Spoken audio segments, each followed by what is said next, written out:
Okay. I think I got it now. Yeah, here, Pak. Okay, everybody see the screen, the presentation now? Okay. Yes, Pak. Yes. Yeah, clear, ya. Okay, thank you very much for the time given to us for presenting this geology of Ibu Kota Negara Indonesia, New State Capital Candidate Area. I will mostly talk in Indonesia, but most of these slides are self-explanatory. So if we have Win and other participant here not naturally speaking Indonesia, I hope that they understand about all of this content of this, and hopefully also in discussion if something is being brought in English, we can do it as well. So terima kasih banyak atas kesempatannya. Saya presentasikan ini dalam bahasa Indonesia untuk lebih memperjelas apa saja yang sudah kita lakukan dalam konteks geologi Ibu Kota Negara ini. Kenapa saya lebih cenderung mempresentasikan ini ketika ditanya oleh Pak Riki Tampu waktu itu, ada bahan nggak Pak untuk share dengan kawan-kawan di FOSI? Ada nih sedimentologi dari daerah Ibu Kota Negara, karena ini FOSI kan, jadi Forum Sedimentologi Indonesia. Saya banyak melakukan riset sedimen di sana dalam konteks pada waktu PhD saya atau pada waktu doktor tahun mulai 99 sampai 2004 di sana. Sebelumnya juga saya lakukan berbagai macam kegiatan kerja dalam kaitannya dengan bekerja di perusahaan minyak Vico Indonesia pada waktu itu. Dan setelah itu beberapa kali sampai terakhir tahun 2017, bahkan kemarin 2019 juga sempat field trip dan field work di daerah-daerah situ. Kemudian supaya lebih umum karena menyangkut struktur juga, saya beri judul geologi dari IKN atau Ibu Kota Negara. Saya bersama Purnama Suwandi karena selama hampir 10 tahun terakhir itu kita riset di daerah interior Kutai, di situ juga termasuk daerah-daerah yang masuk di dalam daerah disertasi saya juga. Mungkin sebagian datanya karena kegiatan awal dari IKN sudah dimulai, mungkin sebagian datanya yang tadinya jadi singkapan mungkin akan jadi di bulldozer, jadi cut gitu ya, dipotong, tapi paling tidak beberapa singkapan yang ada dan juga pengukuran-pengukuran sepanjang tras jalan kita masih simpan dan mudah-mudahan bisa jadi dokumentasi yang menarik. Oke, terus kemudian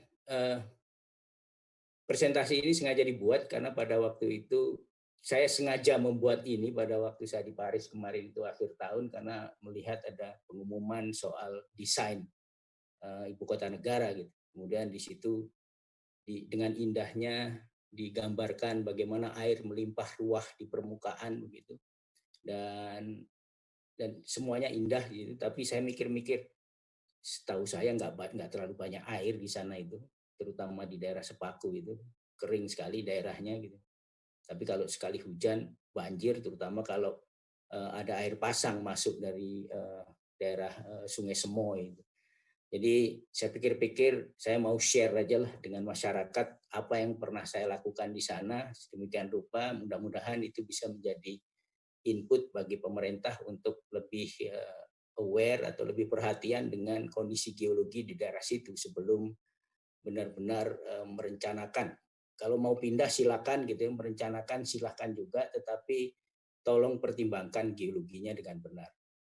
Kira-kira itu. Kemudian saya bikin presentasi singkat, saya taruh di Facebook, saya kirimkan juga ke pejabat-pejabat negara berwenang menjelang tahun baru, dan alhamdulillah juga akhirnya responnya juga banyak pada waktu itu, yang akhirnya menimbulkan banyak perdebatan juga, dan akhirnya juga lebih diperhatikan di Badan Geologinya. Menurut apa yang saya dengar, akhirnya lebih diperdalam pemetaan di sana untuk menghadapi atau untuk merencanakan ibu kota negara yang baru ini. Kira-kira begitu. Nah, hal-hal yang sudah saya tuliskan, saya coba untuk detailkan di sini. Saya presentasikan dalam waktu 2 jam ini, mudah-mudahan bersama Purnama juga. Soalnya puasa ini kadang-kadang bicara terlalu panjang, kering di tenggorokan. Kadang-kadang Purnama harus ambil alih nanti, Pur, ya. Tadi saya barusan 2 jam juga ngasih kuliah di Jakarta Drilling School, jadi suara kadang-kadang mesti dihemat, kurang air. Kira-kira begitu. Yang isinya presentasi ini ada 12, tapi mudah-mudahan dalam waktu 1 jam selesai gitu. Sehingga tinggal tanya jawabnya saja, dan kebanyakan gambar. Nanti kalau kurang jelas nanti gambarnya saya zoom di situ. Jadi gambar bicara lebih banyak daripada orang bicara, walaupun saya tadi pengantarnya cukup panjang juga, mungkin 2 menitan.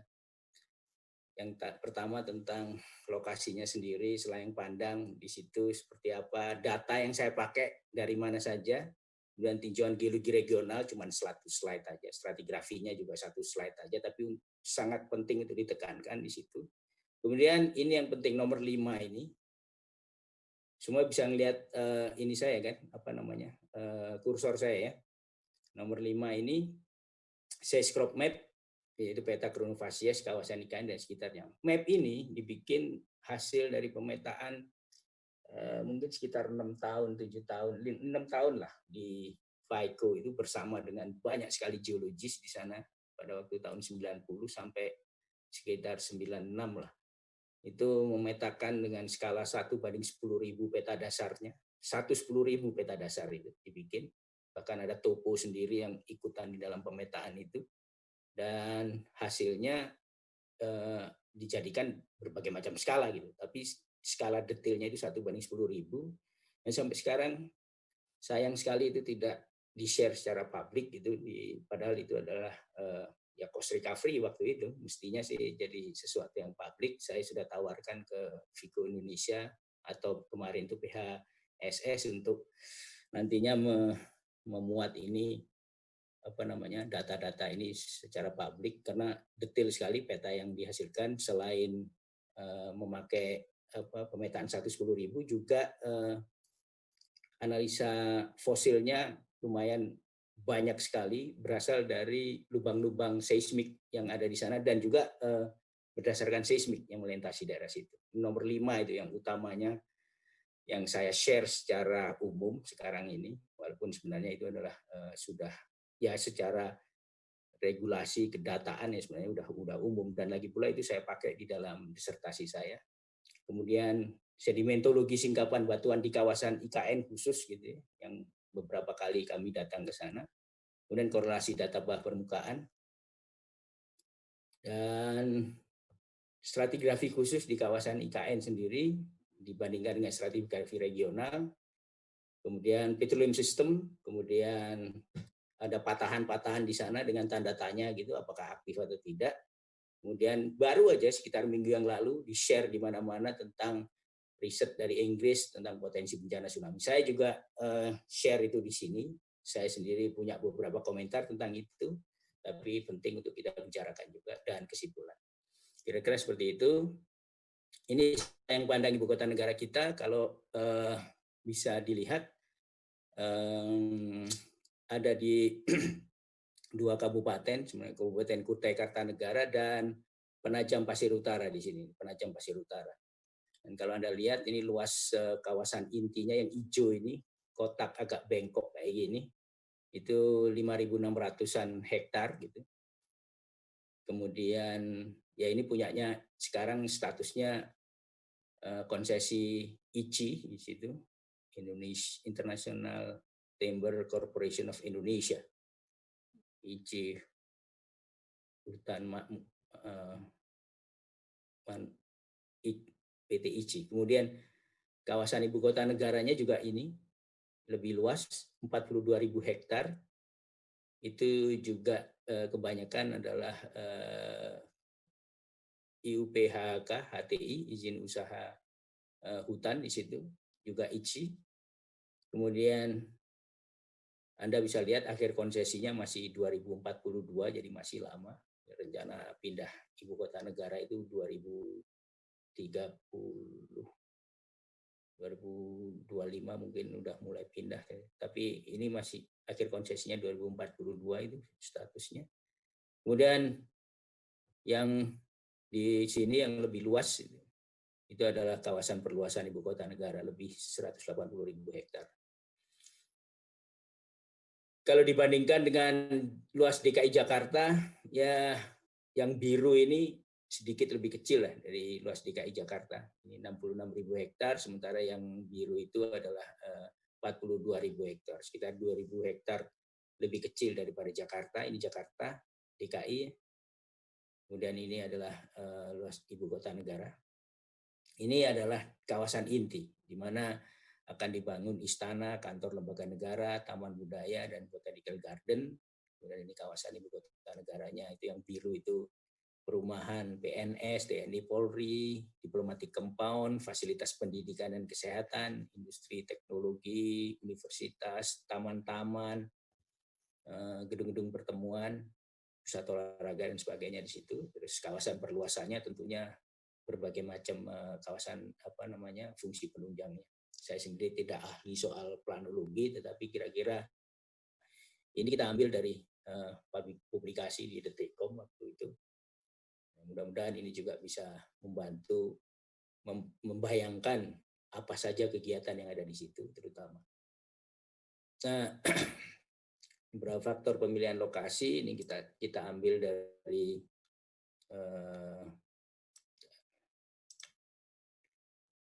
kita ambil bahannya dari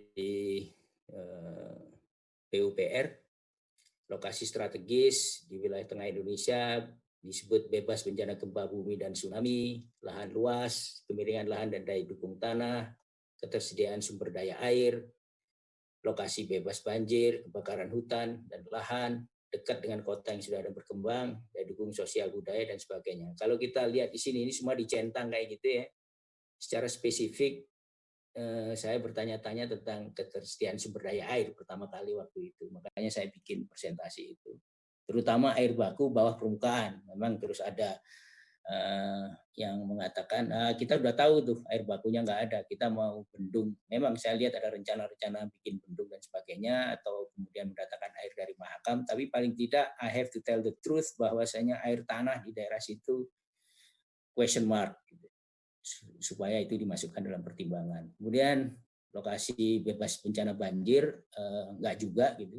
Menurut saya yang puluhan tahun bergerak di situ untuk riset, kebanyakan kalau hujan atau disertai dengan air pasang itu pasti banjir itu di sekitar hulu-hulu sungai Semoy dan sebagainya.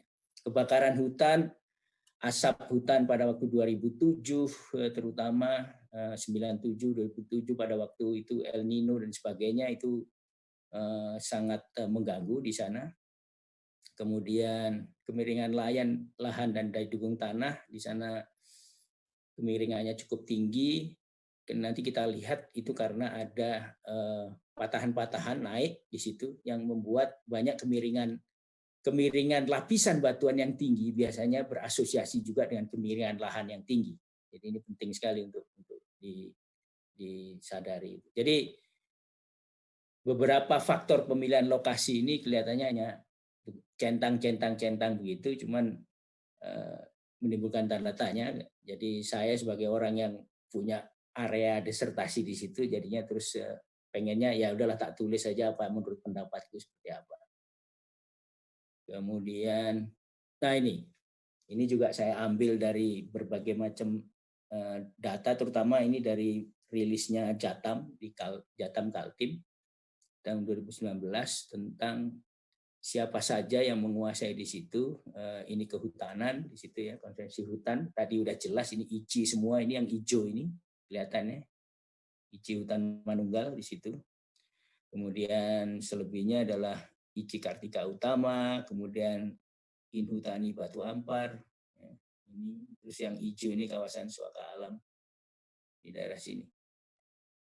Kemudian ini Anda bisa lihat betapa banyaknya konsesi pertambangan di situ. Ya. Di sini ini adalah kawasan inti ibu kota. Kenapa di sini cuman sedikit gitu ya? Cuman ada coklat sedikit, nanti bisa dijelaskan ternyata kebanyakan shale laut dalam. Kalau mau nyari coal nggak mungkin di situ, tetapi begitu ke arah baratnya lagi, nah baru ketemu banyak coal di situ. Nanti akan kelihatan, terutama endapan-endapan N4 saya katakan yang deltaik itu ada di situ. Dan di utaranya juga banyak di sini sampai ke arah kawasan-kawasan penunjang. Kemudian yang merah ini juga area coal mining terutama di daerah-daerah sini. Ini daerah kawasan ibu kota nanti juga menunjang di situ, termasuk di daerah-daerah Bukit Suharto dan di daerah Samboja, banyak sekali. Termasuk Toba Bara Sejahtera itu, ini detail kecil-kecil di sini, tapi yang kelihatannya di daerah merah ini banyak. Kemudian ini juga saya coba uploadkan kegiatan hulu migas di sana plus kerapatan data. Kalau samar-samar Anda lihat ini warna merah, kemudian ini warna agak hijau, kebiruan, itu menunjukkan data itu rapat di daerah sini, dan makin ke arah barat itu makin jarang datanya. Untuk itu makanya banyak sekali data yang bisa kita pakai, terutama kalau samar-samar Anda bisa lihat ada garis-garis itu, ada garis-garis seismik ya, yang ada di daerah tersebut. Anda bisa cek juga ini di datanya pemerintah di Pusdatin ya, atau di PND yang dulu PND sekarang Pusdatin, itu ada lintasan-lintasan seismik ini sampai ada sumur-sumur di situ. Nah, ini sumur utamanya adalah Belona, ini dibor oleh perusahaan yang saya bekerja tahun 80-an di situ, yaitu AFCO atau Vico Indonesia, Tengin juga di sini. Ini yang dua sumber utamanya. Sebenarnya ada juga beberapa sumber di daerah sini, tapi nggak diplot di situ. Kenapa kita plot di sini dua ini? Karena dua ini sumber penting yang akan jadi referensi. Kegiatan eksplorasi migas khusus di daerah sini cukup jarang, ditandai dengan lintasan seismik jangan jarang, tadi saya katakan itu. Ada sumur Tengin di sini, ya. Kemudian Belona jauh di utaranya, tapi yang di dalam kawasan ini sumur Tengin. Kegiatan eksplorasi migas permukaan hanya dilaksanakan beberapa KKS ya pada tahun 90-an. Pemetaan geologi di sini tahun 94, 95 lembar-lembar Samarinda maupun lembar Balikpapan di sini bertampalan, dan Anda bisa lihat itu ya berapa 20-30 tahun yang lalu lah itu sifat datanya itu umur datanya. Kalau kita lihat sumur minyak Matilda B1, kenapa saya taruh gambarnya di sini? Karena itu berasal di Balikpapan di sini. Di Balikpapan di sini sumur Matilda di sini. Ini sumur Matilda di luar area ibu kota negara ini. Tapi ada konsesi di sini punya Pandawa Prima Lestari yang sebagian juga masuk area ibu kota itu. Pandawa Prima Lestari dengan ada Discovery Gas lah di daerah Mentawir semua di situ. Ini lapangan-lapangan hijau, merah, hijau, ini hijau lapangan minyak, merah lapangan gas, dan yang paling dekat sebenarnya di daerah sini di Samboja, di sini ada lapangan tetapi ada sumur tetapi tidak disebut sebagai lapangan, ada sumur Lamarun namanya, itu ada gasnya juga, ada sumur Raden di sini ada gasnya tapi tidak pernah dikembangkan lapangan gitu. Dan itu gasnya juga cukup lumayan. Jadi itu faktor positif sebenarnya nantinya untuk menunjang untuk energi yang ada di situ. Tapi pada saat yang sama juga kita harus berhadapan dengan kemungkinan industri migas, pipa dan sebagainya, pemboran di lokasi-lokasi itu. Nah, ini dataset kami itu tadi seperti saya ceritakan, data regional survei geologi geofisik fieldwork dari Vico Indonesia, malah ini kita sebut dari tahun 84 sampai tahun 2000-an saya kerja di situ, jadi sekitar 16-17 tahun. Kemudian selain itu kita juga punya regular commercial field trip course ke sana pada waktu itu di Kutai Basin dari awal 2000-an sampai 2016. Subsurface work for oil and gas contractor around IKN area ini kita lakukan juga, seringkali menyangkut juga surface geological work. Kemudian saya sendiri ada disertasi di situ yang memakai data-data dan juga membuat pengukuran lintasan di daerah sini. Ada 200 data singkapan di dalam wilayah IKN yang kita dokumentasikan, dan 20 singkapan kunci di sini. 7 sumur di dalam area IKN dan di luarnya yang dipakai. Sumur-sumur kayak Lohaur, Sungai Nangka, dan sebagainya. Ada 7 sumur di situ, termasuk tadi itu Tengin sama Belona, ada Sakakanan di sini, ada Mentawir, ada Semoy. Ada 10 lintasan seismik kunci, 5 kali komersial dan komersial field trip di daerah sini. Tinjauan geologi regional secara umum kita tahu ada 2 major shear fault di situ, Adang fault di sini, kemudian ada Mangkaliat Sampurna di sini. Ini Mangkaliat fault di situ, yang kemungkinan dia menerus ke Palu Koro di daerah sini. Kemudian bagian utaranya kita ada Central Range di sini, atau sering disebut sebagai tinggian kucing lah. Kemudian selain itu kita juga punya Meratus di sini, dan batas dari daerah timur atau tenggaranya kita tahu sama-sama adalah Makassar Basin, Selat Makassar yang masih disebut sebagai Kutai. Saya nggak akan bicara banyak tentang tektonik terrainnya, tapi ini kita coba lihat pola strukturnya, tinjauan geologi regionalnya. Pola struktur yang terlihat adalah north-northeast, south-southwest, dan makin ke arah selatan sini, dia makin bending ke arah northeast southwest. Jadi asalnya northeast southwest, terus makin bending seperti ini. Ini berada di daerah transisinya. Ada patahan-patahan yang arahnya memotong dari patahan-patahan yang arah utama ini. Patahan arah utama ini pada umumnya adalah patahan naik, dan patahan-patahan yang ini pada umumnya adalah geser atau normal. Termasuk ini Teluk Balikpapan ini sebenarnya nggak digambarkan di sini. Ini termasuk Teluk Balikpapan ini patahannya adalah patahan normal di situ. Kemudian kalau kita lihat peta resmi pemerintah di sini, sederhana aja, di situ ada formasi Paluan dan Pulau Balang, terutama TMBP ini adalah formasi Balikpapan, kemudian ada Pamaluan, TOMP, kemudian ada Pulau Balang.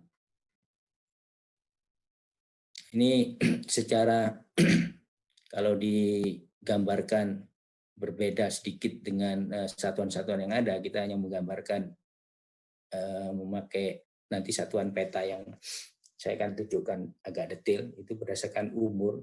Kita nggak bikin berdasarkan formasi, tapi umur dan fasies di sini. Jadi kalau umur di sini di daerah Pulau Balang dan Pamaluan di sini, ini formasinya, ini daerah IKN di sini, ini formasinya adalah Pulau Balang sama Pamaluan di daerah di sini.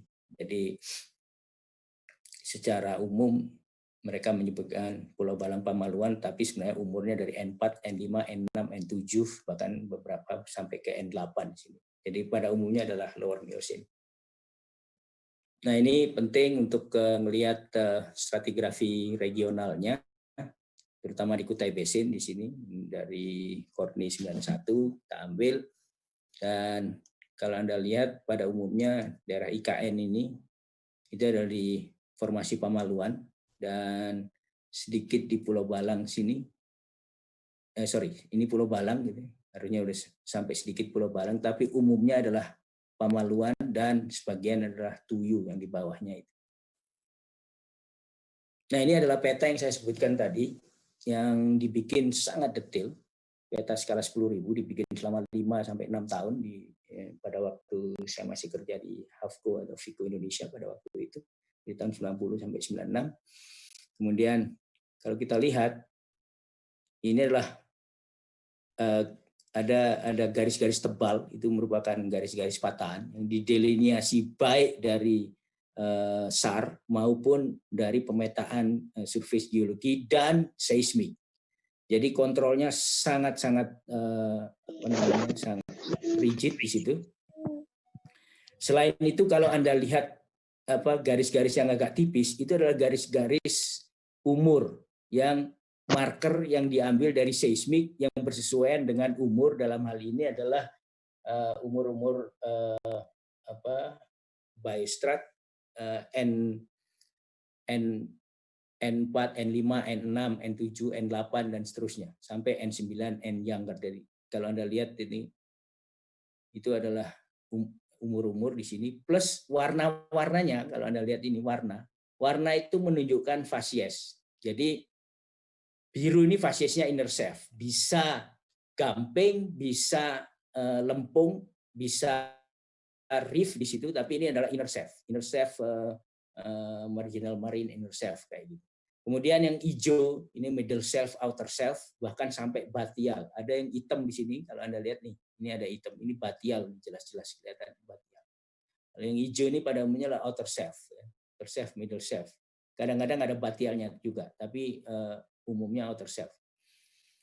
Dan beberapa kalau Anda lihat merah maupun kuning itu either dia itu marginal marine di daerah delta front, atau kemudian yang kuning itu adalah delta plain, fluvial upper delta plain, kemudian yang orange atau merah itu delta plain delta front, kemudian yang biru seringkali kita sebut prodelta inner shaft berdasarkan fosilnya, kemudian middle shaft, outer shaft slope itu yang hijau dengan ada kuning-kuning di dalamnya ini, hijau kuning-kuning dalamnya, hitam ini adalah batial.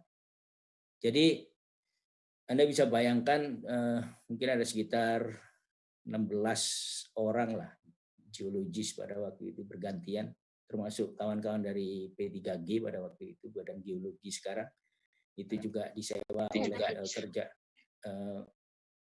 oleh FICO, juga memetakan daerah ini semua, dan berdasarkan 110.000 dijalani, kemudian menjadi peta-peta fasies seperti ini.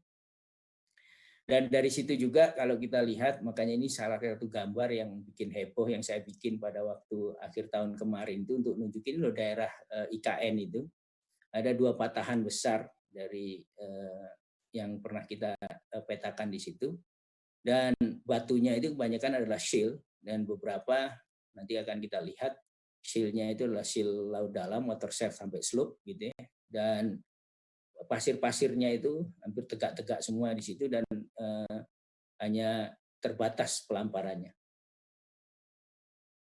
Ini salah satu contoh mulai ke sedimentologinya ya, di singkapan di Pulau Balangnya sendiri, di lokasi tipe ini Pulau Balang kecil. Ini banyak pasirnya gitu, tapi makanya jadi pulau di situ karena dia jadi jadi paling resisten gitu, pasirnya, dan pasirnya menunjukkan banyak sekali indikasi dari gravity flow di sini. Di sini salah satunya, nggak di zoom sih, tapi di sini kelihatan sekali adalah slump deposit juga, slump structure ada di sini. Selain juga low angle cross bedding, tapi di bawahnya juga kita bisa lihat banyak sekali indikasi-indikasi dari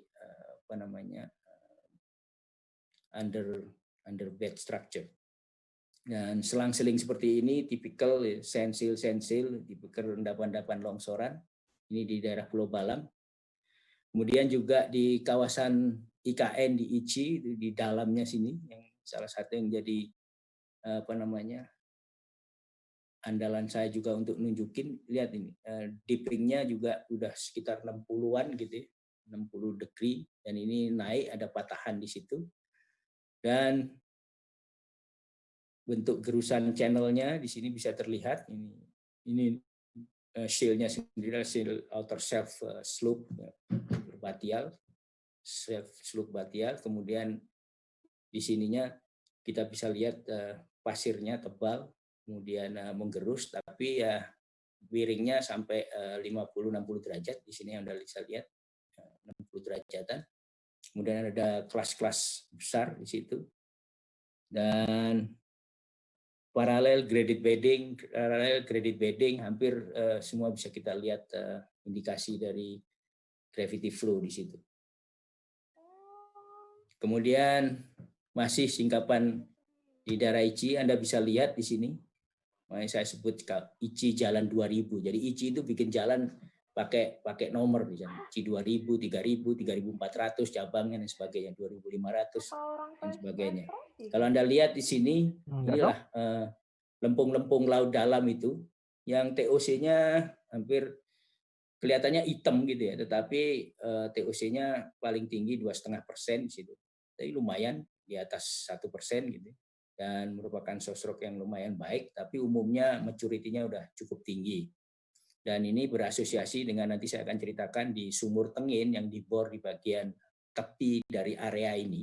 Itu juga encounter shale ini dan itu RO-nya cukup tinggi di sana, sampai 0,8. Ini Anda bisa lihat kebanyakan shale dan hanya sand tipis di situ dengan graded bedding. Dan pada umumnya seperti ini, kadang-kadang ada hammock juga di dalamnya gitu. Tapi umumnya adalah shale, laut dalam. Jadi outer self batial.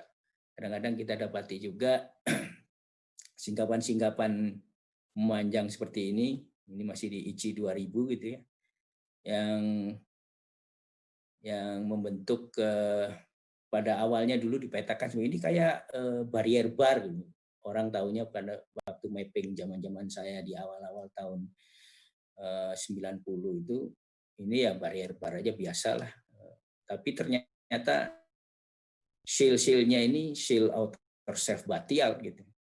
Mana bisa ada barrier bar di situ. Di sini nggak ada fosilnya. Terus begitu dilihat lebih dalam, lebih rinci, ternyata isinya itu graded bedding, paralel graded bedding ya. Terus ada struktur-struktur di bawah bednya ini yang menunjukkan gravity flow semuanya. Begitu, kemudian ini ada beberapa yang menunjukkan ada fault pada waktu diendapkan ya. Ada fault di situ. Ini masih di outcrop yang sama di ICI 2000. Kemudian berbagai macam struktur yang dikaitkan dengan gravity flow. Di sini juga. Kemudian di daerah Gitan 3000, ini jalan ICI 3000 gitu. Sama juga ada pasir. Kebanyakan ini adalah lempung-lempung laut dalam itu yang outer self batial. Outer self batial di sini. Ini di utaranya IKN, persis di utaranya IKN. Di daerah utara. Ini salah satu outcrop yang bagus gitu. Hampir 10 meteran lah ini. Pasirnya bagus sekali, memanjang, dan akhirnya kalau di peta itu merupakan satu bukit yang pasir semua, tapi selesai pasirnya terbatas di situ, nggak kemana-mana, dan Anda bisa lihat bahwa struktur-struktur sedimennya semuanya graded bedding, dan struktur itu yang menunjukkan gravity flow di bedding, di batas-batas bednya pada umumnya. Nah, ini salah satu gambaran dari ini sumur Tengin gitu di sini. Ya, di sini kita dapatin gas di lapisan-lapisan tipis pasir itu yang isinya outer self batial shield. Ini cropping out di daerah sini. Di sini ada bukit nama Bukit AMD, isinya pasir-pasir kayak fluvial gitu. Ini juga ditembus di daerah sini.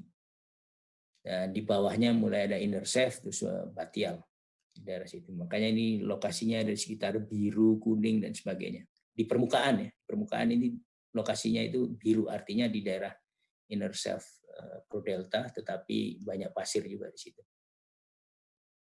Nah, kemungkinan dari segi model sedimentasinya kita punya delta di sini, dan juga kita kemungkinan juga punya prodelta turbidit di berbagai macam tempat ya.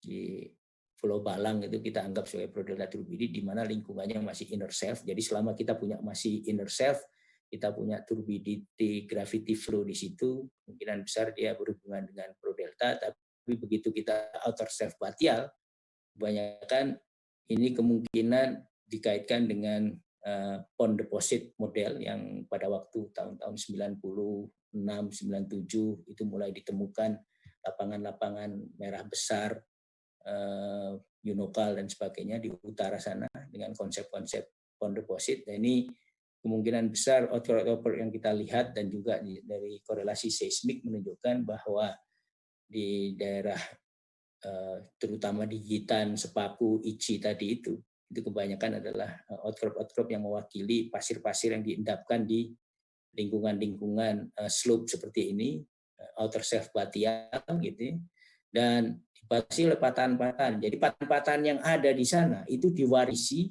menurut kami diwarisi pada waktu pengendapan, kemudian teraktifkan beberapa kali gitu, tetapi dia bukan diakibatkan oleh tektonik yang paling baru gitu, tetapi setelah dia terangkat di permukaan tentunya menjadi potensi longsor di daerah seperti yang tadi di outcrop kita tunjukkan.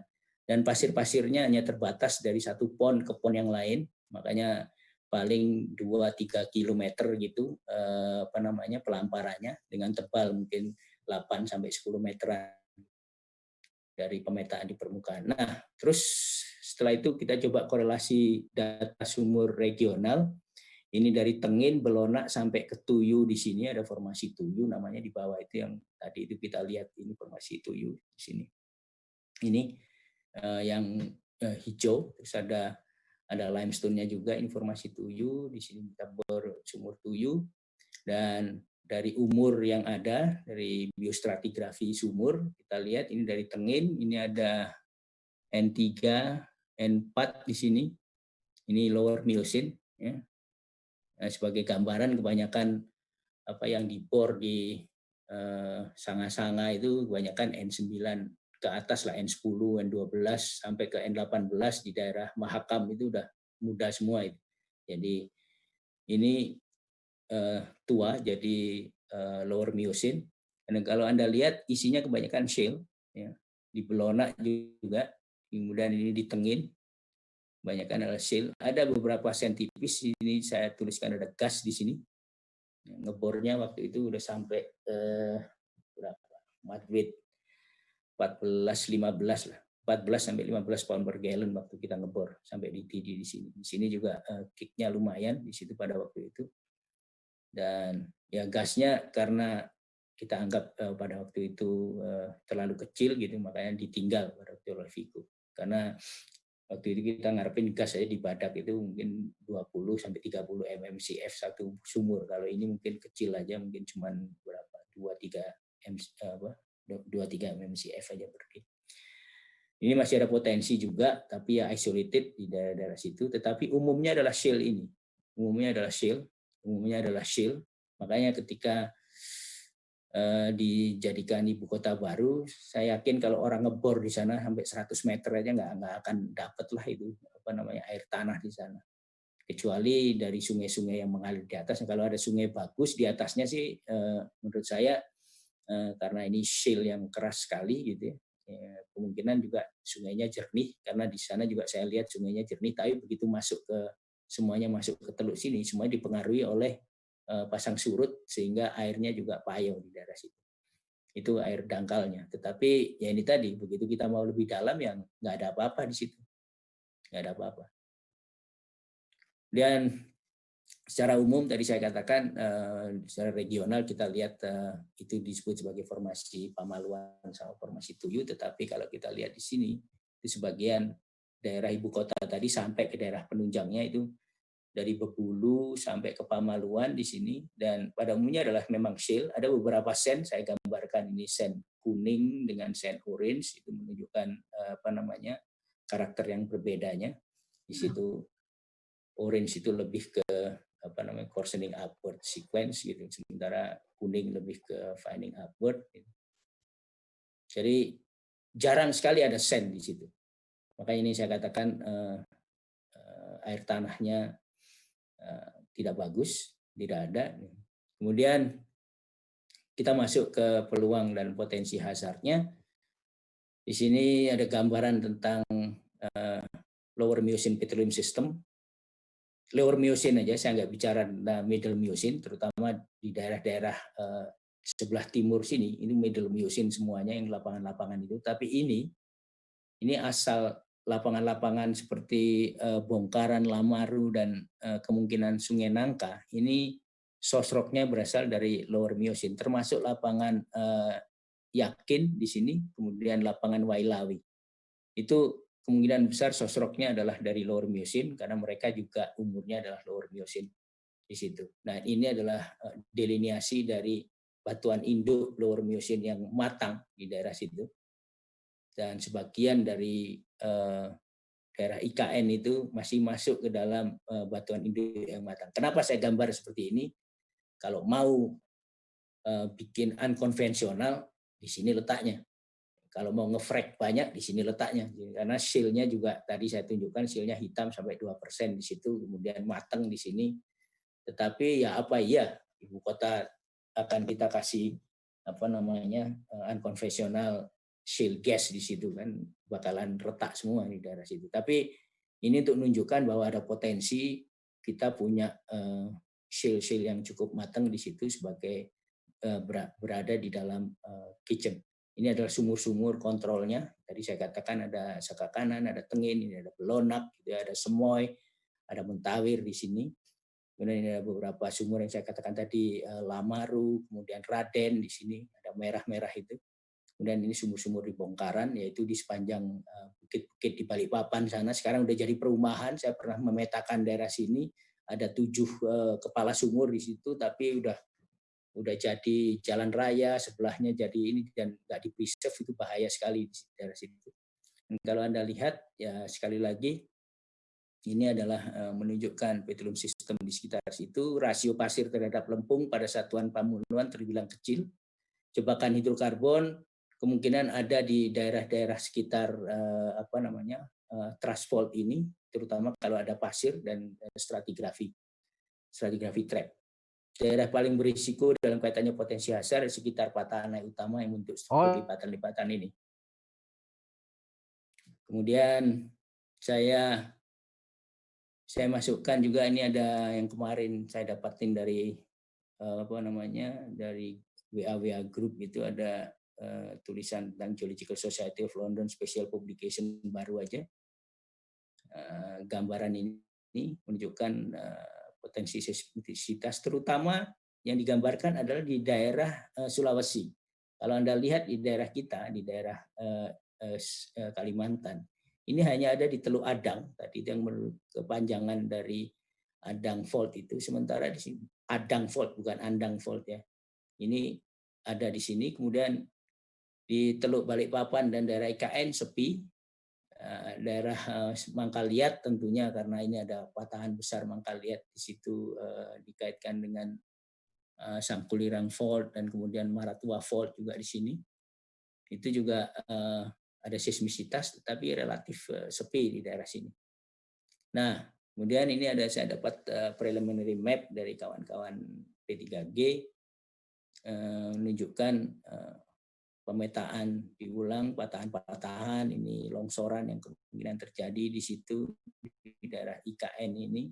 Tapi saya kurang setuju kalau dikatakan patahannya aktif. Apa ya sih aktif di situ? Karena tektonik aktif, patahan aktif mestinya bikin gempa aktif di sini. Tapi menurut saya lebih ke potensi longsorannya di situ. Nah, ini nanti saya udah beberapa kali juga kasih input ke kawan-kawan di sana, akan sangat dalam tanda kutip misleading kalau dikatakan patahnya aktif. Data seismisitasnya bukan berasal dari situ.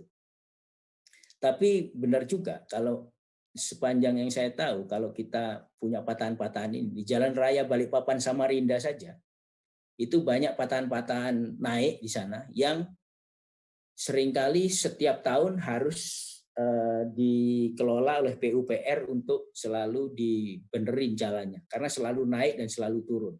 Tetapi itu menurut saya adalah rayapan, bukan gerakan seismik patah kayak gitu. Tapi terus-menerus dia turun karena beban gravitasinya. Ini juga kalau misalnya bangun jalan di sini, yang pengalaman saya daerah Sepaku maupun Balikpapan, Samarinda, jalan di mana dia lewat patahan-patahan yang tadi kita delineasi dari peta yang detail punyanya Faiko tadi, yang kita juga ikut, itu selalu daerah situ itu proyeknya PUPR setiap tahun pasti ada perbaikan jalan di situ. Dan itu adalah patahan-patahan itu bukan berarti patahan aktif dalam segi seismisitas, tetapi ya karena gravitinya dia membuat longsoran terus bergerak gitu karena graviti. Jadi merayap sedemikian rupa sehingga menimbulkan beda relief sehingga membuat jalan selalu rusak di situ. Ini seismisitas dan potensi bencana tsunami-nya saya ambil begitu aja dan special publication. Terus terang saya di publikasinya saya cuma pick up beberapa gambarnya di situ. Tapi yang jelas itu berdasarkan longsoran-longsoran laut dalam yang ada di sini, tentunya arahnya lebih ke arah timur sana. Tapi bagaimanapun juga kita coba juga untuk bikin map kalau di Teluk Balikpapan ini terpengaruh di sini. Walaupun saya bukan ahli tsunami ya, tetapi kalau longsornya, terutama longsoran-longsoran ini terjadi yang menyebabkan sejak zaman Miocene sampai sekarang, terutama bahkan Miocene atas, ini yang menyebabkan banyak sekali jebakan-jebakan reservoir migas ada di sini. Sebenarnya sampai sekarang itu pun terjadi, tapi arahnya tentunya longsornya dari daerah tinggian di barat ini menuju ke arah laut dalam. Ini slope-nya sekarang, jadi lebih ke arah timur longsorannya, dan kemungkinan besar arah gelombang tsunami-nya juga lebih ke sana. Tapi bagaimanapun juga makanya saya katakan saya bukan ahli tsunami, tetapi kalau memang terpengaruh kita coba untuk bikin map 15 meter itu sampai kontur topografi di mana sih ini. Dan sebagian mepet ke daerah ibu kota sini, memang daerah pusat ibu kota. Kalaupun toh ada efek dari tsunami itu di Teluk Balikpapan, kira-kira itu. Dan sebagai penutup untuk diskusi, makanya itu gambarnya banyak saya berikan tadi. Sebagai penutup ini saya summary-kan, aquifer air tanahnya, sumber air bakunya itu kecil sekali, kemudian jebakan migas dangkal banyak sekali di sana, dan ini longsor zona lemah patahan ini penting untuk diperhatikan. Kemudian tadi saya kasih tanda tanya potensi gelombang tsunami. Kemudian lempung laut dalam tadi itu, jadi shale yang hitam tadi itu reaktif gitu ya. Seringkali kalau hujan itu jadi bubur, dan ini perlu diperhatikan terutama untuk bangun konstruksi bangunan di sana dan perencanaan besar. Asap dari batu bara terbakar belum saya bahas gitu, saya punya beberapa peta yang menunjukkan itu, karena pada waktu asap bertahun-tahun yang lalu itu, masalah asap itu di Bukit Soeharto bahkan sampai ke daerah Sepaku, terutama di mana ada batu bara itu selalu jadi pusat-pusat titik api di situ.